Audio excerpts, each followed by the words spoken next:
Close your eyes. Let them feel heavy, so wonderfully heavy, as if the gentle pull of the earth is inviting them to rest. Take a deep, slow breath in, filling your lungs with cool, calming air. And then exhale, slowly, letting every ounce of tension drift away like smoke from a dying fire. Notice any sensations there, perhaps a tingling, a warmth, or just a feeling of them resting against the floor. With your next exhale, imagine all the tension in your feet and ankles melting away, sinking down into the ground. Allow this wave of relaxation to travel up into your calves and shins. Feel the muscles softening, letting go of their grip. There's nothing for them to do right now, except to be still and at ease. Breathe in, and as you breathe out, feel this gentle release move into your knees and thighs. These large, strong muscles have worked hard for you. Give them permission to completely relax. Let go of any tightness, any holding on. Now, bring your attention to your hips, your pelvis, and your lower back. This is an area where we often hold a lot of stress.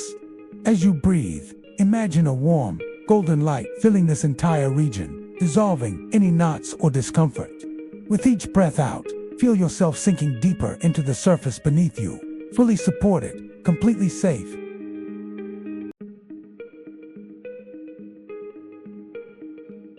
Feel it spreading across your abdomen, allowing your belly to be soft. We often hold our stomachs tight without even realizing it. Just let it go. Breathe into your belly, letting it expand fully. And as you exhale, feel a profound sense of release. The warmth spreads across your chest and into your shoulders. Oh, the shoulders. They carry so much of our daily burden. Let them drop. Let them fall away from your ears. Imagine the weight they've been carrying, simply sliding off and dissolving into nothingness. Feel the space that opens up around your neck and collarbones. This wonderful feeling of ease now travels down your arms, through your elbows, into your forearms, and all the way to your fingertips. Your hands have done so much today. Let them be still. Let them be soft. Perhaps your fingers curl naturally. Just allow them to rest, heavy and warm, in your lap or by your sides. Bring your awareness to your neck and throat. Gently release any tension here. Let your head feel heavy, yet perfectly balanced. And now, let this relaxation move into your face. Soften your jaw. Let your tongue rest comfortably in your mouth. Allow the tiny muscles around your eyes to smooth out. Release the space between your eyebrows. Soften your forehead. Your entire face is now calm and serene. Your whole body, from the tips of your toes to the crown of your head, is in a state of deep rest. Continue to breathe, slowly and deeply. Notice the gentle rhythm of your breath, the rise and fall of your chest or belly. Each breath is an anchor, keeping you here in this peaceful, present moment. If your mind begins to wander, and it will, that's perfectly okay. Gently, without judgment, notice where it went, and then kindly guide your attention back to your breath. The breath is always there for you, a steady companion. Inhale calm, exhale tension, inhale peace, exhale worry. Stay here for a few more moments, soaking in this tranquility. You have created this space for yourself. This is your time to recharge, to heal, to simply be. There is nowhere else you need to be, nothing else you need to do. Just this, just breathing. Know that you can return to this feeling of peace and calm anytime you need it. It's always within you, just a few breaths away. You are capable, you are strong, and you deserve this rest. When you feel ready, begin to bring your awareness back to the room. Wiggle your fingers and your toes. Gently move your head from side to side.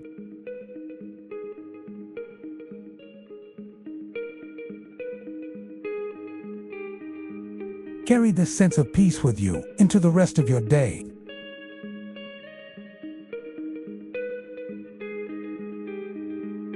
Find a comfortable position, either sitting up with a straight spine or lying down on your back. Gently close your eyes when you feel ready. Take a slow, deep breath in through your nose, filling your lungs completely. And as you exhale, slowly through your mouth, let go of any tension you might be holding. One more time. A deep breath in, and a long, slow breath out.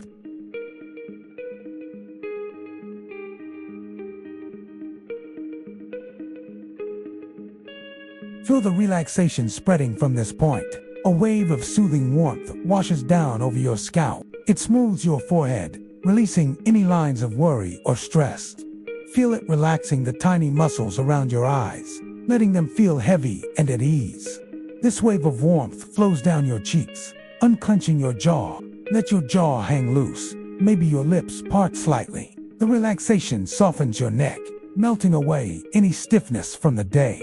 Allow this calming sensation to continue its journey downward. It flows over your shoulders, inviting them to drop away from your ears. Feel the weight lifting as the warmth pulls there, dissolving any knots or tightness. This wave of peace cascades down your arms, relaxing your biceps, your forearms, all the way to your wrists. Feel it in your hands, warming your palms and spreading out to the very tips of each finger. Your arms feel heavy, grounded, and completely at rest. Now, bring your attention to your chest and your upper back. With each breath you take, feel this area expand with the warm, relaxing energy. As you exhale, feel yourself sinking deeper into comfort. The warmth travels down your spine, vertebra by vertebra, releasing tension at every point along the way. It flows into your stomach, softening your belly. Let go of any holding in this area. Just allow your breath to be natural and easy. This wave of deep relaxation now moves into your lower back, your hips, and your pelvis. This is an area where we often hold a lot of stress. Imagine the warmth gently loosening everything, creating space and ease. Feel your body becoming heavier, more connected to the surface beneath you. The sensation flows down into your legs, relaxing your powerful thigh muscles. It washes over your knees, soothing them, and continues down into your calves and shins. Finally, this wave of tranquility reaches your feet. Feel the warmth in your ankles, relaxing them. It spreads across the tops of your feet and into the soles. Imagine every single one of the small muscles in your feet letting go. The warmth extends all the way to the tips of your toes. Your entire body, from the top of your head to the tips of your toes, is now filled with a profound sense of peace and relaxation. Rest here in this state of calm for a few moments. There's nothing to do, nowhere to be. Just be present with this feeling of complete serenity. Notice the gentle rhythm of your breath. Notice the stillness of your body. You are safe. You are supported. You are at peace.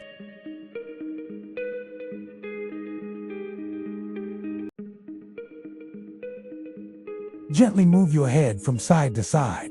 Take another deep, energizing breath in. And as you exhale, slowly open your eyes, bringing the sense of calm and clarity with you into the rest of your day.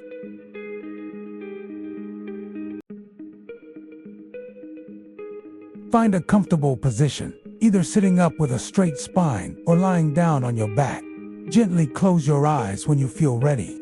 Take a slow, deep breath in through your nose, filling your lungs completely. And as you exhale, slowly through your mouth, let go of any tension you might be holding. One more time, a deep breath in, and a long, slow breath out.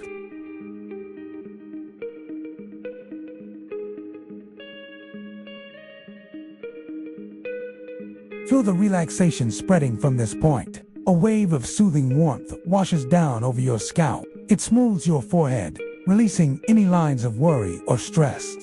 Feel it relaxing the tiny muscles around your eyes, letting them feel heavy and at ease. This wave of warmth flows down your cheeks, unclenching your jaw. Let your jaw hang loose, maybe your lips part slightly. The relaxation softens your neck, melting away any stiffness from the day. Allow this calming sensation to continue its journey downward. It flows over your shoulders, inviting them to drop away from your ears.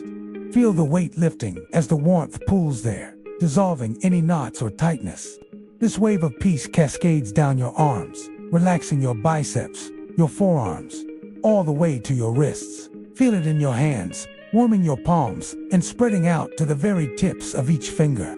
Your arms feel heavy, grounded, and completely at rest. Now, bring your attention to your chest and your upper back. With each breath you take, feel this area expand with the warm, relaxing energy. As you exhale, feel yourself sinking deeper into comfort. The warmth travels down your spine, vertebra by vertebra, releasing tension at every point along the way. It flows into your stomach, softening your belly. Let go of any holding in this area. Just allow your breath to be natural and easy. This wave of deep relaxation now moves into your lower back, your hips, and your pelvis.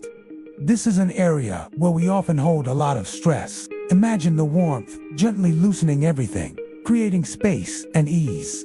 Feel your body becoming heavier, more connected to the surface beneath you. The sensation flows down into your legs, relaxing your powerful thigh muscles. It washes over your knees, soothing them, and continues down into your calves and shins. Finally, this wave of tranquility reaches your feet. Feel the warmth in your ankles, relaxing them. It spreads across the tops of your feet and into the soles. Imagine every single one of the small muscles in your feet letting go. The warmth extends all the way to the tips of your toes. Your entire body, from the top of your head to the tips of your toes, is now filled with a profound sense of peace and relaxation. Rest here in this state of calm for a few moments. There's nothing to do, nowhere to be. Just be present with this feeling of complete serenity. Notice the gentle rhythm of your breath. Notice the stillness of your body. You are safe. You are supported. You are at peace.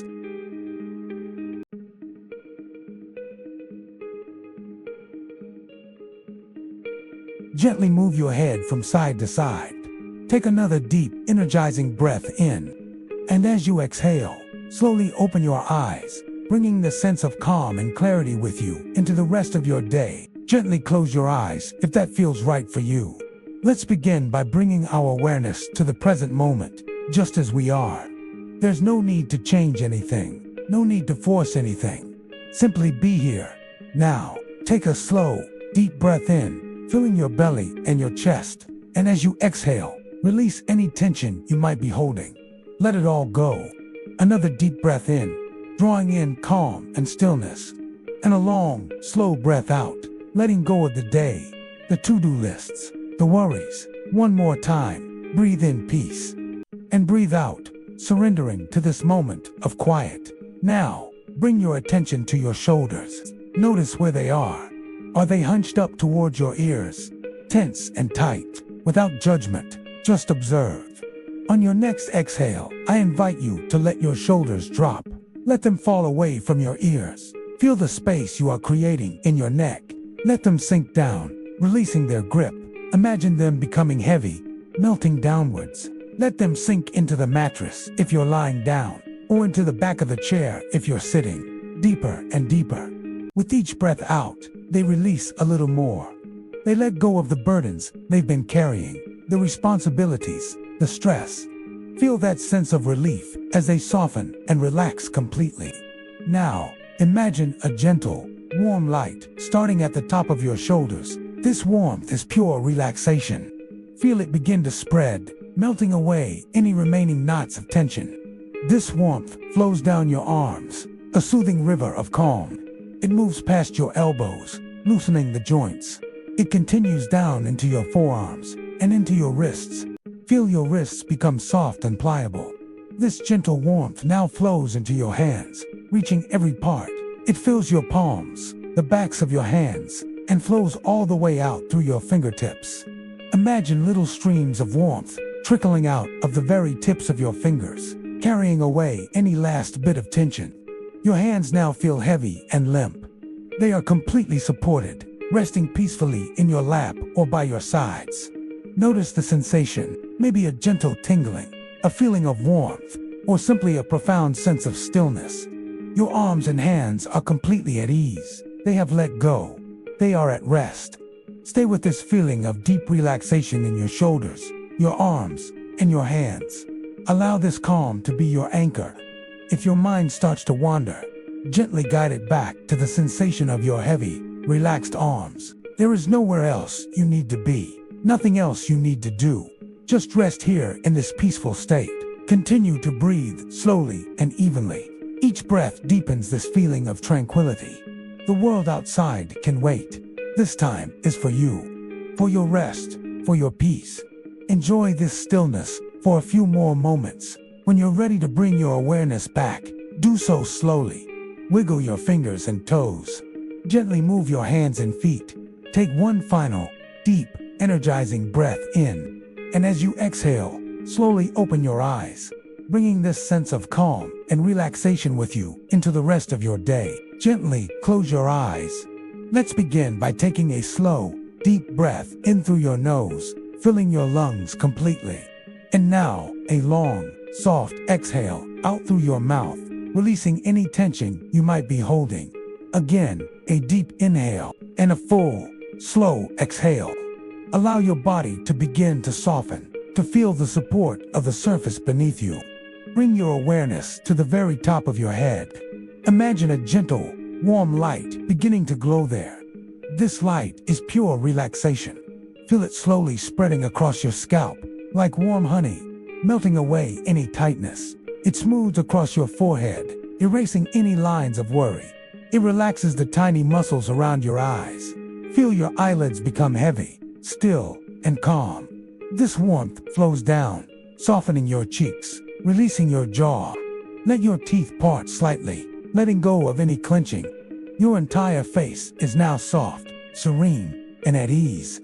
This wave of relaxation now moves into your neck and shoulders. We often carry so much weight here. Just for this moment, give yourself permission to let it all go. Feel the muscles in your neck lengthen. Feel your shoulders drop away from your ears, becoming heavy and loose. A sense of deep release spreads across your upper back. The warmth continues its journey, flowing down your arms. It soothes your biceps, your elbows, your forearms. It travels all the way to your hands, right to the very tips of your fingers. Your hands might feel warm or tingly. They are completely relaxed, resting peacefully by your side or in your lap. Now, bring your attention to your chest and your stomach. With each breath, feel your chest gently rise and fall. Feel your abdomen soften. Let go of any tightness here. Allow this area to be open and free. Your breathing is natural and effortless, a gentle rhythm of peace. Now, feel that soothing wave move down your spine, vertebra by vertebra, uncoiling, loosening, releasing. Your knees, your calves, and finally, into your feet. You are entirely still, entirely at peace. Your entire body, from the top of your head to the tips of your toes, is bathed in this calm, healing light. You are grounded, you are supported, you are completely relaxed. There is nothing you need to do, nowhere you need to be. Just be here, in this moment of perfect stillness. Rest here for as long as you like, soaking in this profound sense of peace. Know that you can return to this feeling anytime you need it, just by closing your eyes and breathing. When you feel ready, you can slowly begin to bring awareness back to your body. Gently wiggle your fingers and your toes.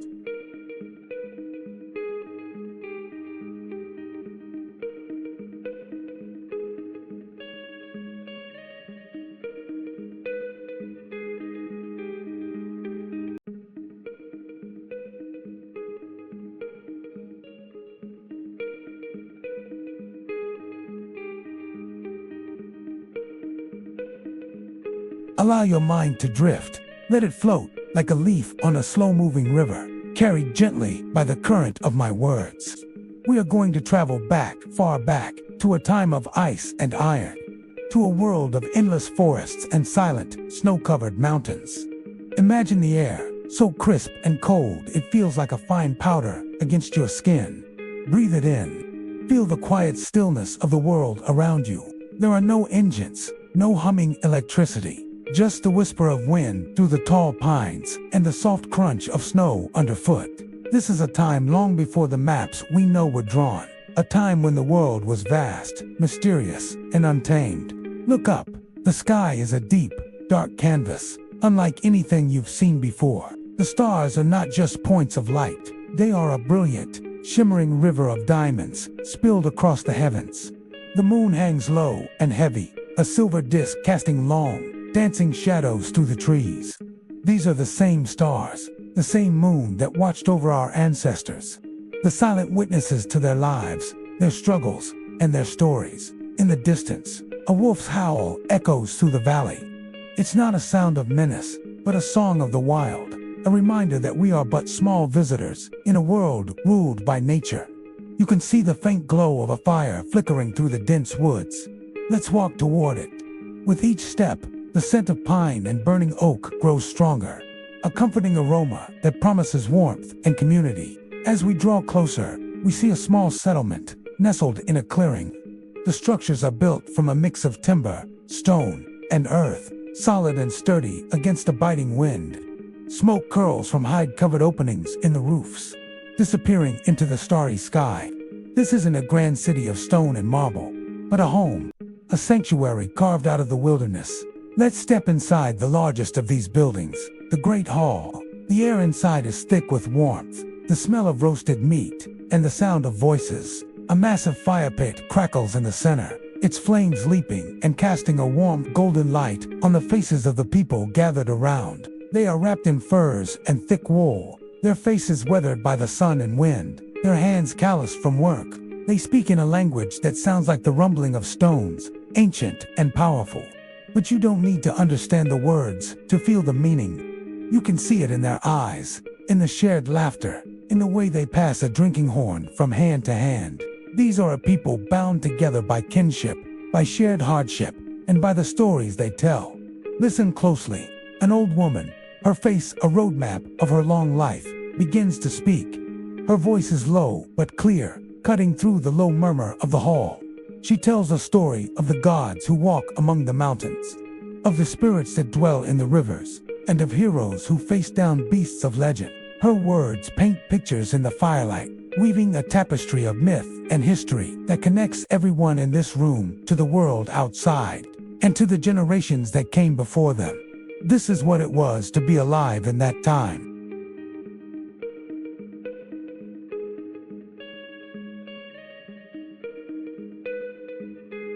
They didn't just survive in this harsh world. They understood its rhythms, respected its power, and found their place within it. As we prepare to leave this place, take one last look around. See the firelight dancing on the rough-hewn walls. Hear the echoes of laughter and storytelling. Feel the sense of belonging that fills this hall. This world of ice and iron may seem distant, but the human spirit that thrived here is the same spirit that lives within us today. The need for warmth, for community, for stories that has never changed. Now, let the image of the Great Hall fade, and feel yourself floating back, gently carried by the current of my voice, back through the centuries, through the ages, until you are here again, in this moment. But carry with you the stillness of the snow-covered mountains, the brilliance of the ancient stars, and the warmth of that communal fire. Remember that deep within you lies a connection to that vast, wild, and wonderful past. Thank you for joining me on this journey.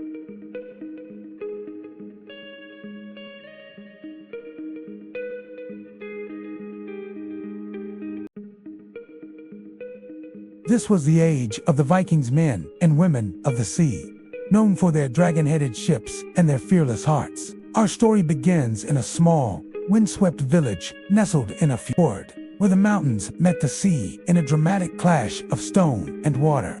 Here lived a young man named Bjorn, son of a chieftain, but a man who felt the call of the horizon more strongly than the pull of his own home.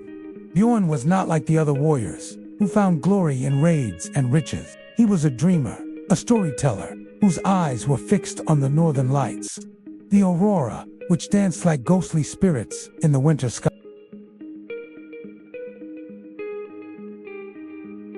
The elders of his village spoke of an ancient legend, a prophecy whispered round crackling fires on long, dark nights.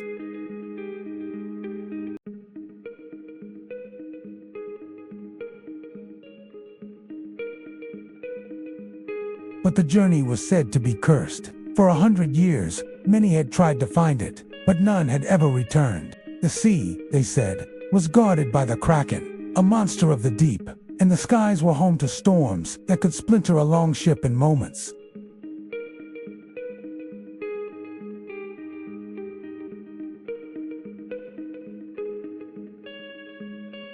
He began to plan his voyage, not for gold or glory, but for the sheer adventure of it, to see if the legends were true.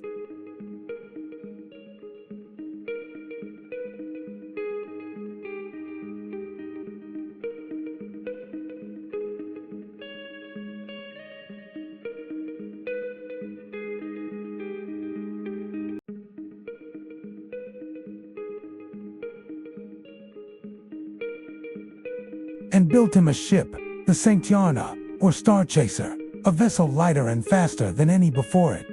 It was built not for war, but for exploration.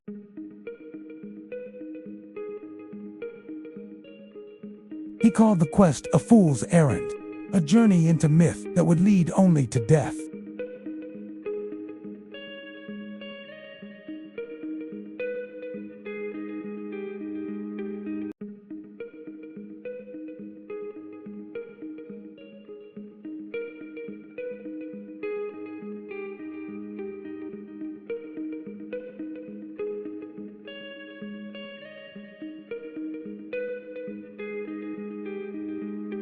The sun barely set, circling the sky in a long, lazy arc.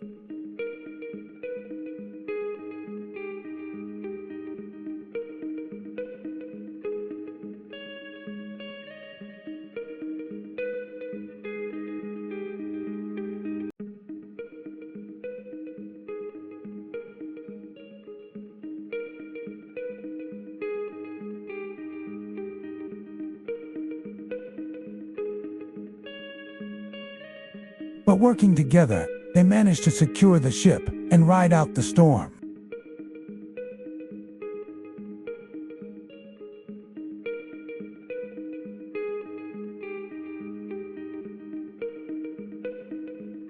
Land. And not just any land. It was an island, green and lush, with waterfalls cascading down cliffs into a turquoise bay. Flowers of impossible color bloomed everywhere, and strange, colorful birds flew through the air.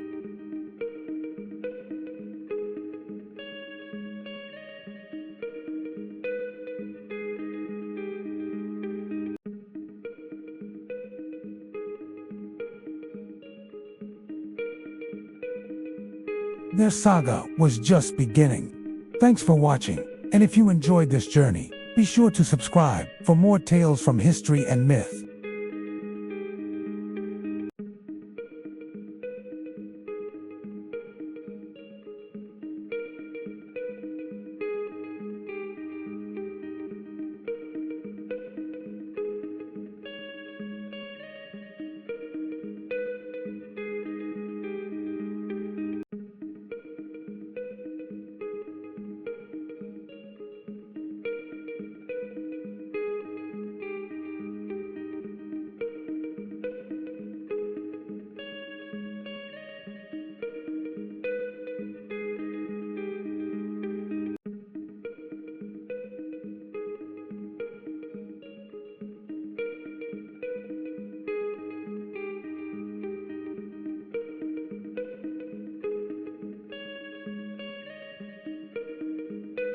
This fear fueled their warrior ethos, pushing them to seek glory in battle, not just for riches, but for a worthy end. It was better to fall in a blaze of glory than to fade away quietly. Another deep-seated fear was the loss of honor and reputation.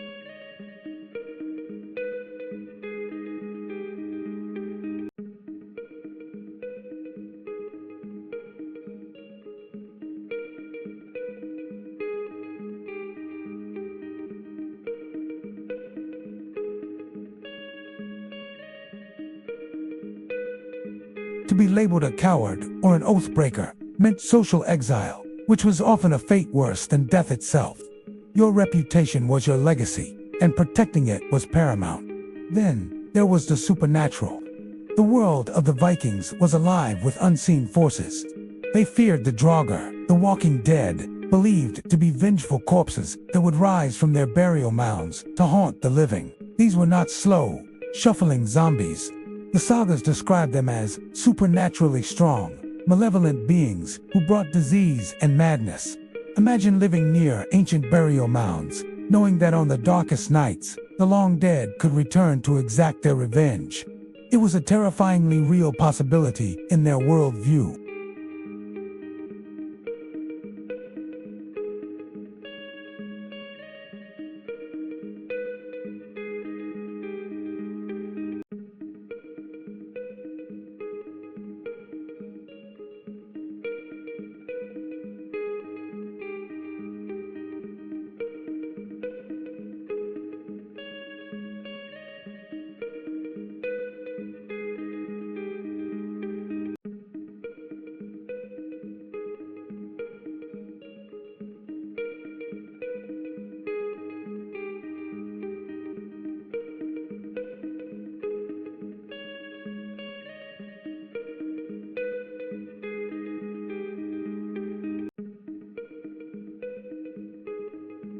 It was a time when giants would break free, the sun and moon would be devoured by cosmic wolves, and the gods themselves would fall in a final, cataclysmic battle.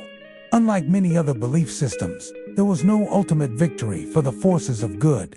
It was a cycle of destruction and rebirth, but the end of their world, their gods, and their way of life was a foregone conclusion.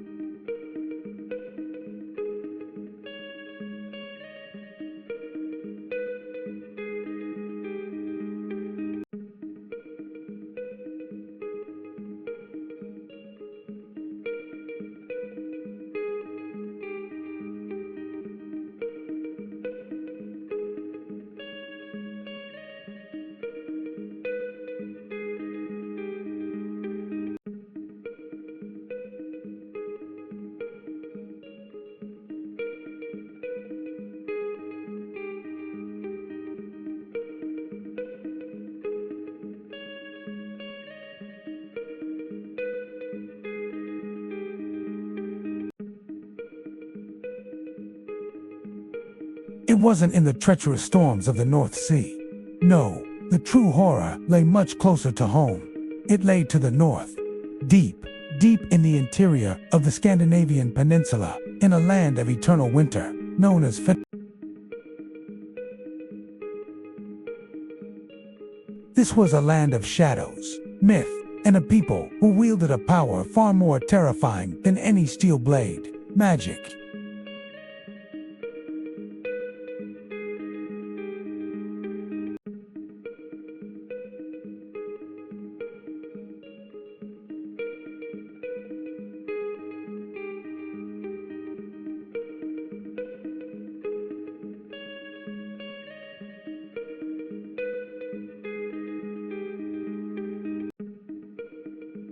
They understood strength, honor, and the cold reality of battle. But how do you fight a blizzard summoned by a shaman's drum?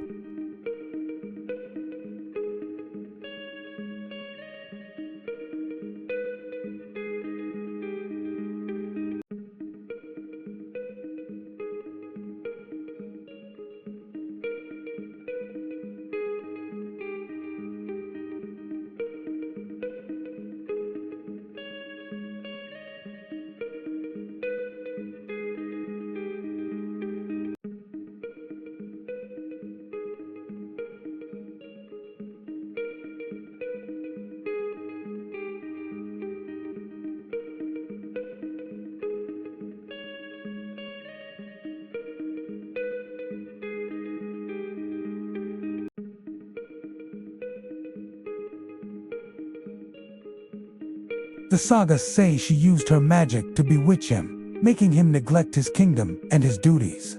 He was so enchanted that even after she died, he couldn't bear to part with her body, sitting beside her for years as if she was still alive, convinced she would awaken. It took a wise advisor to finally break the spell, showing him the grim reality of her decay.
The Vikings had a name for them, the Finns, or sometimes the Skridfinns, which means the skiing people.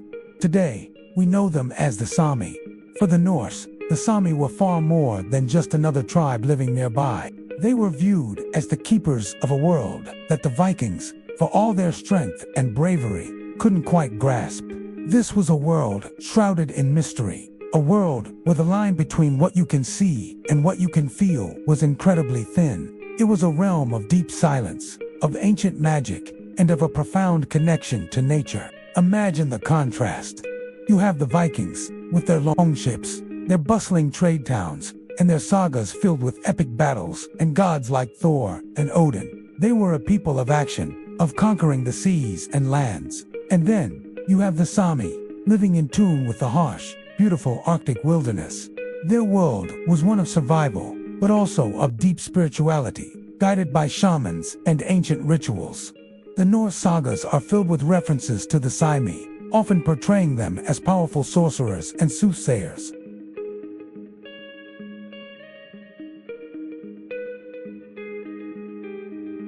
It's said the Sami could control the weather, communicate with animals, and travel between the world of the living and the spirit realm. This wasn't just folklore, it was a deeply held belief. The Vikings respected and feared this power. They saw the Sami not as inferiors, but as possessing a different, more ancient kind of strength. Think about the world the Sami inhabited. The endless winters, the northern lights painting the sky, the deep, dark forests. This environment shapes a person, shapes a culture. The Sami developed a unique way of life, centered around reindeer herding, which was perfectly adapted to this landscape. Their beliefs, their art, and their language all reflect this intimate relationship with the land. Their spirituality wasn't found in grand temples, but in the rustle of the wind through the birch trees, the tracks of a wolf in the snow, and the rhythm of the changing seasons. While the Vikings expanded outwards, building an empire across the seas, the Sami looked inwards. They didn't need to conquer new worlds. They already lived in a world rich with meaning and power. This mutual respect, tinged with awe and a little bit of fear, defined the relationship between these two incredible cultures for centuries. It's a fascinating story of two different ways of seeing the world, coexisting in the ancient North. The Sami weren't just a skiing people. They were the guardians of a spiritual realm, the masters of silence, and a people whose wisdom was sought by even the most fearsome Viking warriors. Their legacy is a powerful reminder that there are many kinds of strength, and some of the greatest power can be found not in the clash of swords, but in the quiet understanding of the world around us. Imagine a world where the sun doesn't rise. Not for a day, not for a week, but for nearly 2 entire months. This isn't science fiction. It's a real place, a real time of year. Welcome to Lapland, Finland, during Kamos, the polar night. From late November to mid-January, the sun remains below the horizon. But this isn't a time of complete darkness. Instead, the world is bathed in a perpetual, dreamlike twilight. Picture this. It's midday, but the sky is a breathtaking canvas of deep indigo, soft violet, and velvety black. The horizon glows with a faint, ethereal light, painting the snow-covered landscape in shades of blue and pink. It's a photographer's dream, a painter's inspiration. The stars, more brilliant and numerous than you've ever imagined, dust the sky, and if you're lucky, the northern lights will dance above you in waves of green, purple, and red. But what's it like to live in this twilight world? You might think it sounds gloomy, but the reality is quite the opposite. The Finns have mastered the art of coziness, what they call katoilu. Life slows down. It's a time for reflection, for connection, and for embracing the quiet magic of winter. Homes are filled with the warm glow of candles and fireplaces. The air is crisp and still, so silent you can almost hear the snowflakes landing on the ground.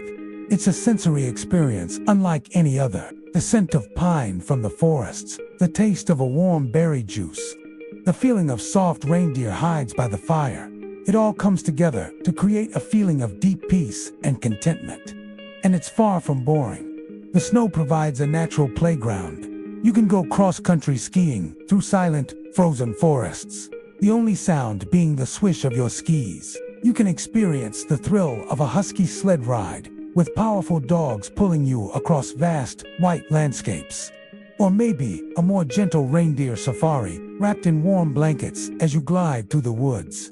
And after a day out in the cold, what could be better than a traditional Finnish sauna? The feeling of stepping out of the intense heat and into the crisp, cold air is incredibly invigorating. For the brave, there is even the option of a quick dip in an icy lake, a true Finnish tradition said to boost circulation and happiness. The food during Kamos is all about warmth and comfort. Think hearty stews, freshly baked rye bread, and delicious pastries enjoyed with a hot cup of coffee. It's a time for gathering with friends and family, sharing stories and enjoying good company. The darkness outside only makes the warmth and light inside feel more precious. Many people who visit during Kamos describe it as a spiritual journey. The constant twilight has a way of shifting your perspective. It encourages you to look inward, to appreciate the simple things, and to connect with nature on a profound level. It's a reminder that there is beauty in all seasons, even in the darkest days of winter. It's not about the absence of light, but about appreciating a different kind of light. So, if you're looking for an adventure that's truly unique, a trip that will stay with you forever, consider visiting Finnish Lapland during Kamos. It's more than just a destination. It's an experience that will touch your soul. It's a chance to see the world in a different light, or perhaps a different kind of darkness.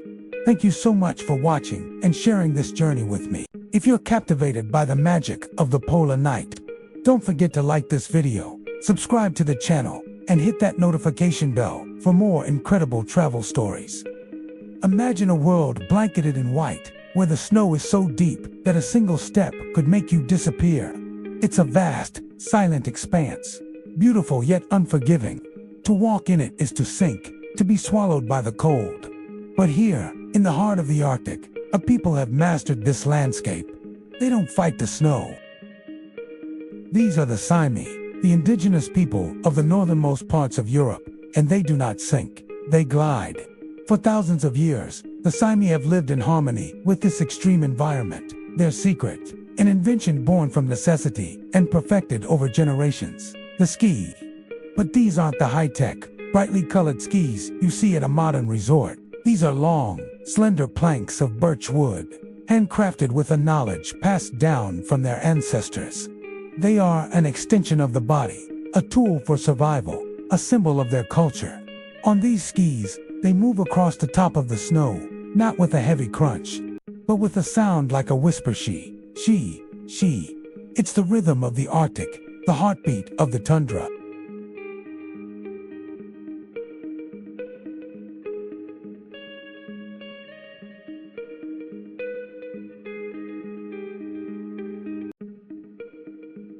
Following the reindeer across hundreds of miles of snow-covered terrain would be impossible on foot, but on their skis, they could travel vast distances, herd their animals, and hunt for food. The ski became their legs, their advantage, their key to thriving in a place where others would barely survive. The design of these traditional skis is ingenious. They are often asymmetrical, with one long gliding ski and one shorter, wider ski covered in animal hide for kicking and grip. This allows for both speed and control, a perfect combination for navigating the varied terrain of the Arctic.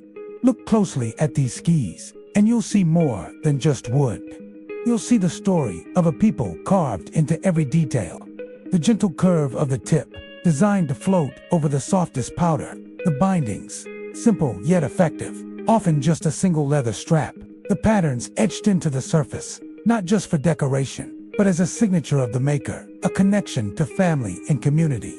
Making these skis was, and still is, a sacred craft. It requires a deep understanding of the forest, knowing which tree to choose, how to read its grain, and how to shape it with patient, skillful hands. Each pair is unique, a masterpiece of natural engineering. Today, while modern technology has arrived in the Arctic, this ancient tradition endures. For many Sami, skiing is still a vital part of their identity. It's a way to connect with their heritage, to feel the same whisper of the snow their ancestors heard centuries ago. It's a powerful reminder that the most elegant solutions are often the simplest, born from a deep respect for nature. So next time you see a pristine field of deep, untouched snow, think of the Sami. Think of them gliding effortlessly, not sinking, but dancing on the surface of their world. Their long skis whispering secrets to the wind. She. It's a sound of resilience, of tradition, and of a timeless bond between a people and the snow. The wind howls, a southern tune, a sound so different from the sharp, icy gales of the north. Here, in this sun-scorched land, I, Thorstein, sit in a longhouse that feels more like a cage than a home. My beard, once as black as a raven's wing, is now streaked with the gray of iron, a testament to battles won and years lost.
I saw Sigrid, her smile, a promise of warmth and belonging. I woke up with tears freezing on my cheeks, the southern moon, a pale, mocking eye in the sky. What is a chieftain without his people, without his land? I look at my reflection in a polished shield. I see the face of a stranger, a king of a foreign land, a ghost haunted by the fjords.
The long night has finally broken, but the winter's grip remains.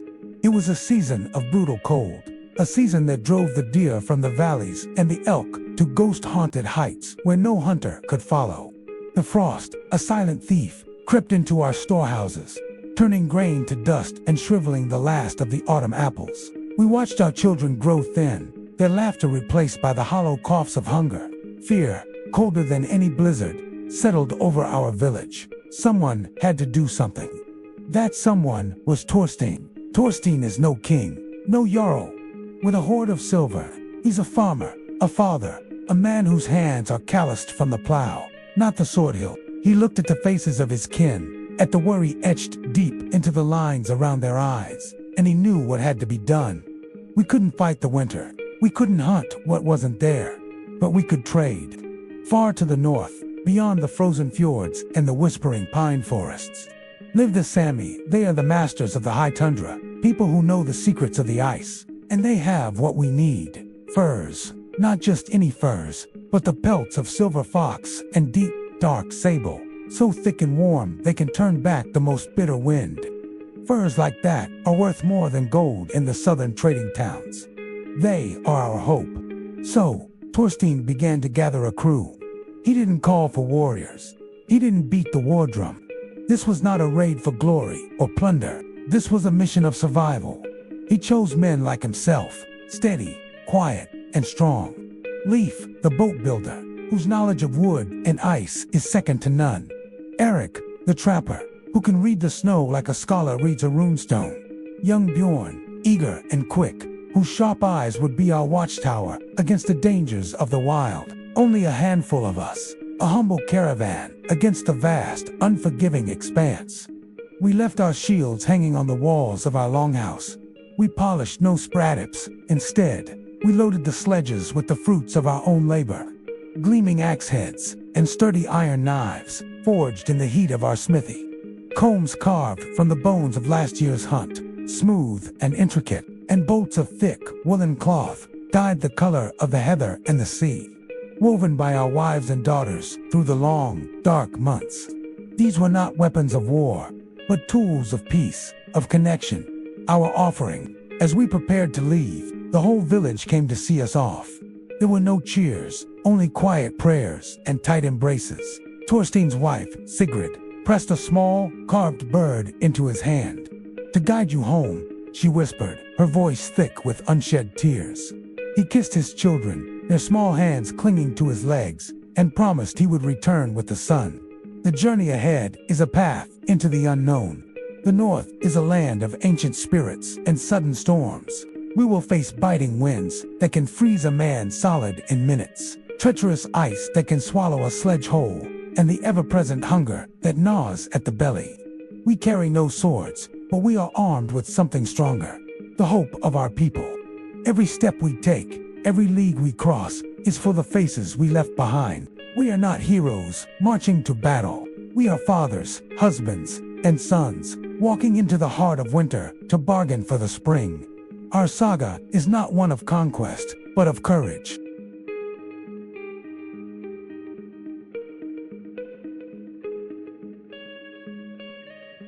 If you were captivated by Thorstein's journey, make sure to subscribe and hit that notification bell so you don't miss the next chapter of this epic tale. We'd love to hear your thoughts in the comments below. Have you ever felt a pull towards the north? A magnetic whisper calling you to where the world feels raw and new? Join me on a journey northward, where the very landscape transforms before your eyes. We start in the familiar embrace of the south, surrounded by the gentle giants of the forest, towering oaks, their branches reaching like wise old arms, and vibrant maples, painting the hills in shades of fire and gold. The air here is soft, filled with the scent of damp earth and decaying leaves, a comforting blanket of life. But as we travel, a subtle shift begins. The road straightens, the hills soften, and the trees start to change. The lush, broad leaves of the oaks and maples become less frequent. In their place, the first pines appear, standing straight and tall like sentinels, guarding the path ahead. Their needles create a different kind of canopy, casting a more dappled, somber light on the forest floor. The air begins to thin, losing its southern humidity. It feels crisper, cleaner on the tongue. The scent of pine is sharp, a resinous perfume that speaks of resilience and endurance. We push further, deeper into the heart of the north. The pines, once mixed with deciduous trees, now dominate the landscape. Forests of them stretch for miles in every direction, a sea of green and brown. The ground beneath our feet is a soft carpet of fallen needles, muffling our footsteps. It's quieter here. The chorus of southern birds has been replaced by the lonely cry of a raven or the rustle of an unseen creature in the underbrush. There's a feeling of solitude, but not loneliness. It's a peaceful isolation, a chance to hear your own thoughts echo in the vastness. And then, another transformation. As we approach the edge of the great northern wilderness, the mighty pines begin to shrink. The soil grows thinner, the winds blow stronger. This is where the true survivors live.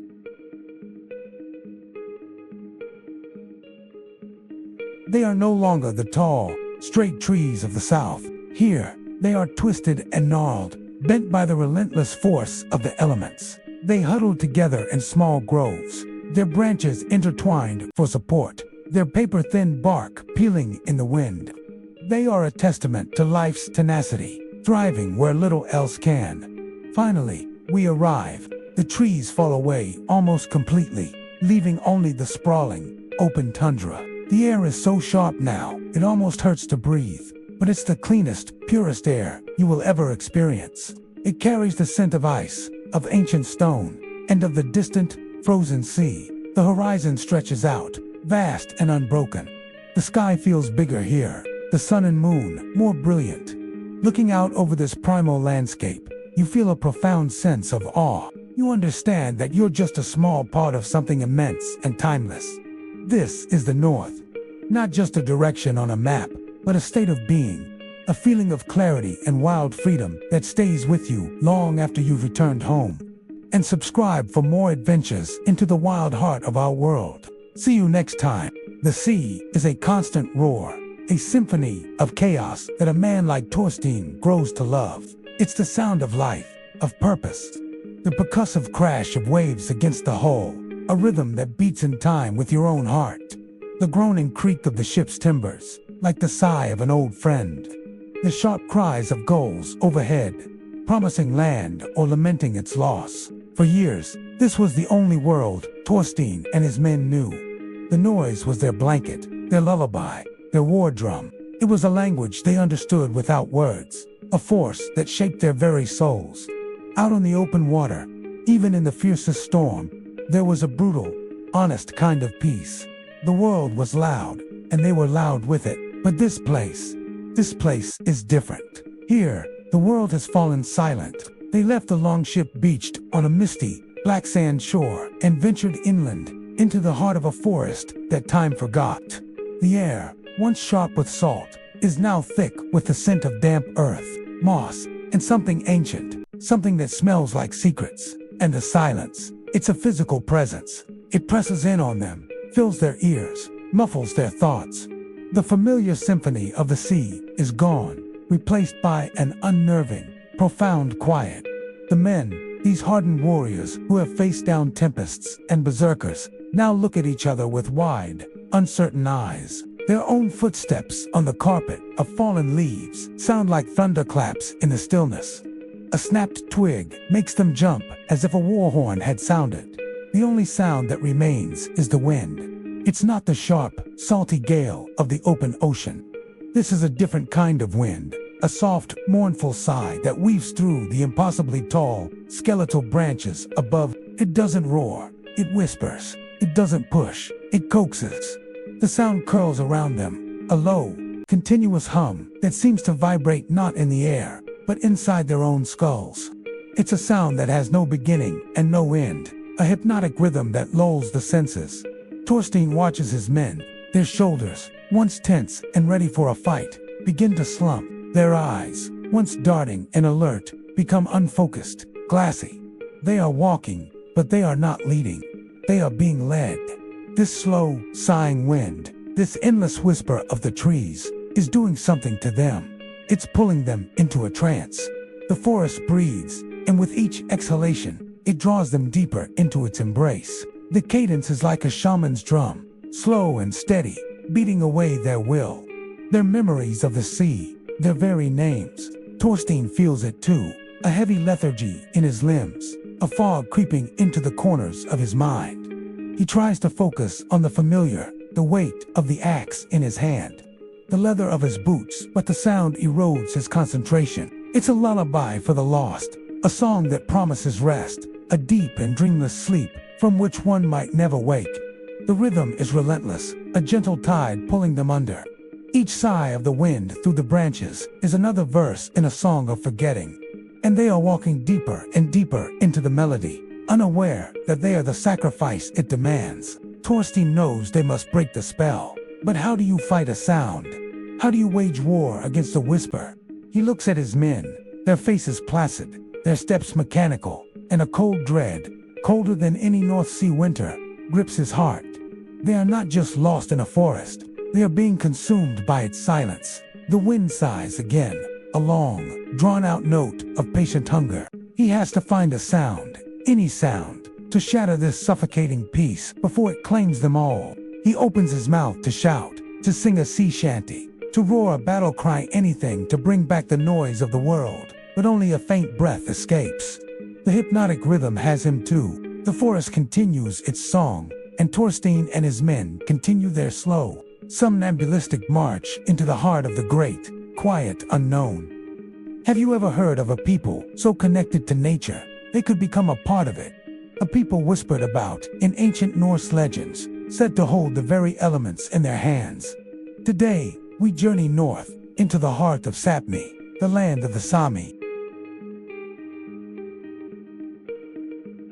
According to Norse sagas, the Sami weren't just skilled hunters and herders. They were masters of magic, powerful shamans, known as Noati. The legends painted them as shapeshifters, possessing the ability to shed their human form and walk, run, or fly as the wild creatures of the Arctic.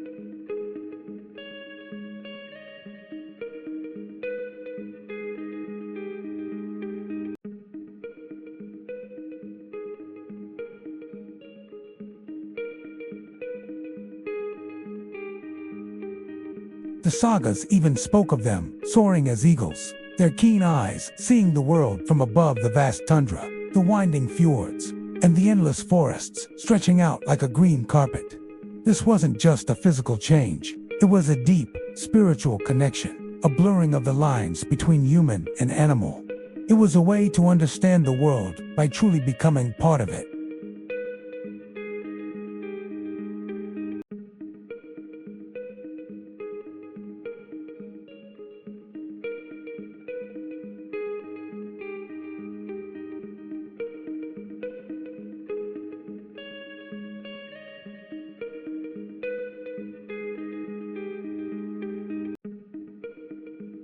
These weren't ordinary bags. They were said to be tied with 3 specific knots. If you needed a gentle breeze to cool a summer day or help your boat glide across a lake, you would ask the shaman to untie just 1 knot. A soft wind would then whisper out. If you were a Viking chieftain needing a strong gale to fill your sails and speed your longship across the sea, 2 knots would be undone, unleashing a powerful gust. But the third knot was reserved for true fury. To untie all 3 was to release a catastrophic storm, a tempest so fierce it could splinter masts, tear sails to ribbons, and send entire fleets to the bottom of the icy sea. Viking warriors, who feared little, were said to be terrified of angering the Sami, lest they unleash this meteorological wrath upon them. These stories show the immense respect, and perhaps fear, that the Norse had for their northern neighbors. It speaks to a profound understanding of the natural world, a knowledge so deep that to outsiders, it could only be explained as magic. Of course, these are legends, stories told around crackling fires on long winter nights. But like all great myths, they contain a kernel of truth. They reflect the Sami's unparalleled survival skills and their deep, intimate knowledge of the Arctic environment. They knew the animal trails, the weather patterns, and the secret language of the land in a way no one else did. Their connection to nature was so profound that it seemed supernatural to others. They were, and still are, the keepers of the North, a people whose culture is woven into the very fabric of the wind, the snow, and the wild heart of the land. The legends of shapeshifters and wind-tamers are a testament to their resilience and their timeless, spiritual bond with the world around them.